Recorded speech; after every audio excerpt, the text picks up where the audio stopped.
Welcome to this tutorial for a diagonal clove hitch knot. Clove hitch knots can be in any direction, but for this design we're going to do a diagonal one. To start off, we take our furthest most cord to the left and we keep hold of this cord for the whole time that we're knotting, and this will determine which direction you wish to go in. So we're going to hold ours in this direction because we want a nice row of knots here. To do the first knot, we take the next cord along, we take it over the top and pull it back through the loop. So we take it over the top of the cord we're holding and pull it back through this loop like this. And we do it twice. The reason we do it twice is the second time we do it secures it in place. So that's nice and secure now, that's not going anywhere. If we were just to do it once, it would slip. So for the next knot, we take the next cord along, we pop it over the top and pull it through. And we do it a second time. And there we have a second clove hitch knot. And then we do it again, take the next cord along, over the top and pull it through.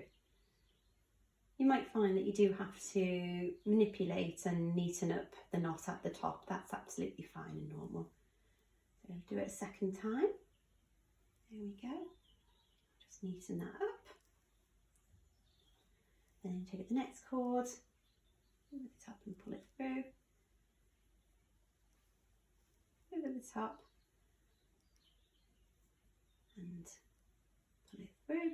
The aim is to knot directly underneath your square knots, but if you do end up with a gap, that's absolutely fine. What I say is if you end up with a gap anywhere, just do the same on the other side. As long as it's a mirror image, it's absolutely fine. So take the next cord.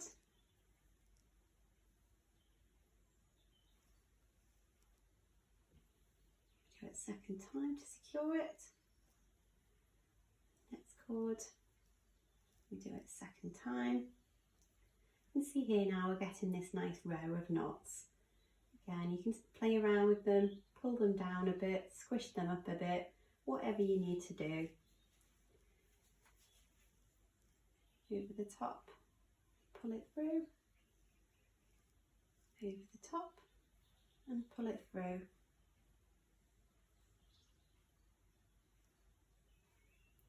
Over the top and pull it through, over the top and pull it through. Okay, so this will probably be our last clove hitch knot in the row here now. You'll see we've reached the centre of our hanging. The last single square knot here will mark the centre, so I'm going to use one cord from that and then I'll start from the other direction.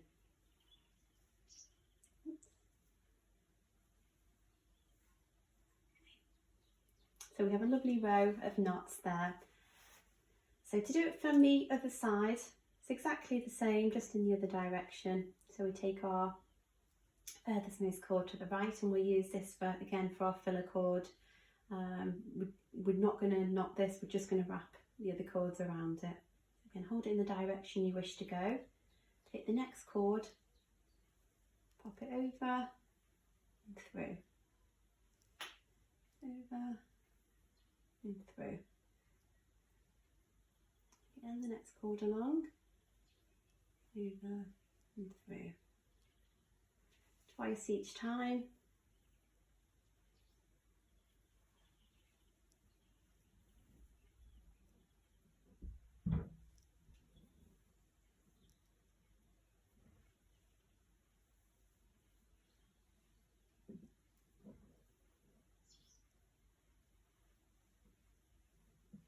And we're going to keep going until we get down to the bottom, and hopefully we'll meet in the middle.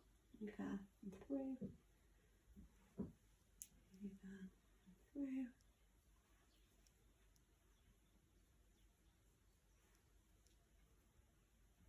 A lot of people will find that one side will be easier than the other. This is definitely my more difficult side. It definitely makes me think.